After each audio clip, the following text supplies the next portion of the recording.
Hundreds of firefighters have been battling raging fires in George in the Western Cape. A precautionary evacuation order has been issued for some areas. Those flames have been raging since last week. Joining me via Skype is Ilse Schoonraad. She's editor-at-large at Group Editors who publish the George Herald. Ilse, thank you so much for your time tonight. Let's talk about perhaps some of the work that you and your team have found. What is the situation on the ground, at least as you understand it currently?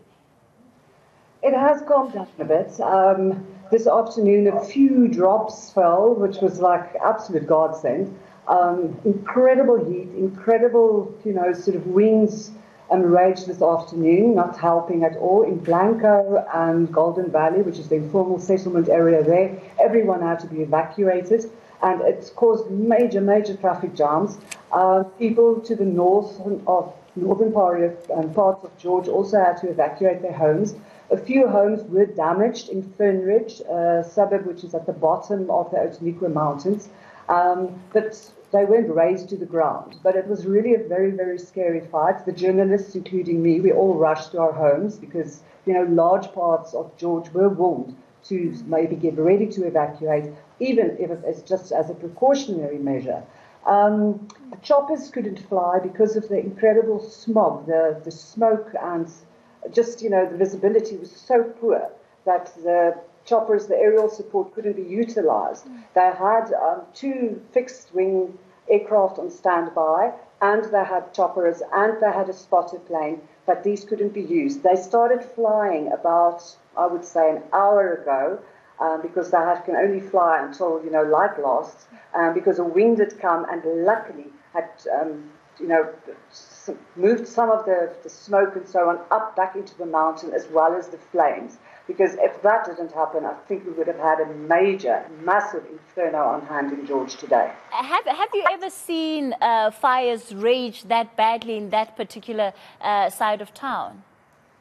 Not really. We had, I think it was about 2 years ago, we had fires in the plantations at the bottom of the mountain as well, but never to this extent where the entire town was sort of in a horseshoe, surrounded by fire. So this was really, everybody kept thinking, this could be a repeat of what happened in Knysna. Yeah. And now because of the fires, which are also starting up this afternoon at Karatara and at Hookville areas, that smoke is blowing across to Knysna. So the whole town of Knysna is also under smoke.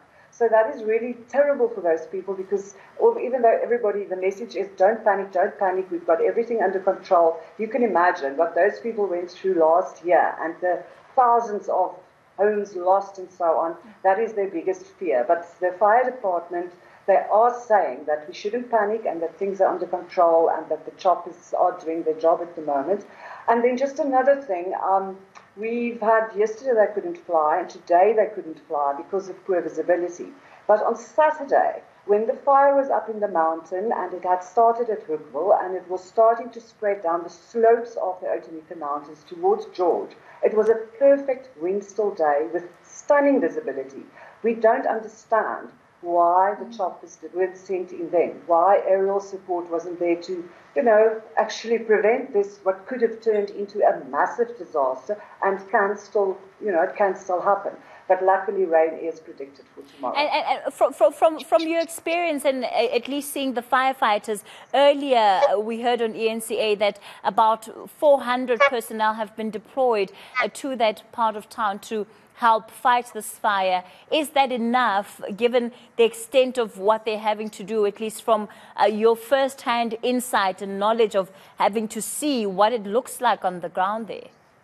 I must tell you, 400, it's a massive amount of people fighting the flames, but it can never be enough.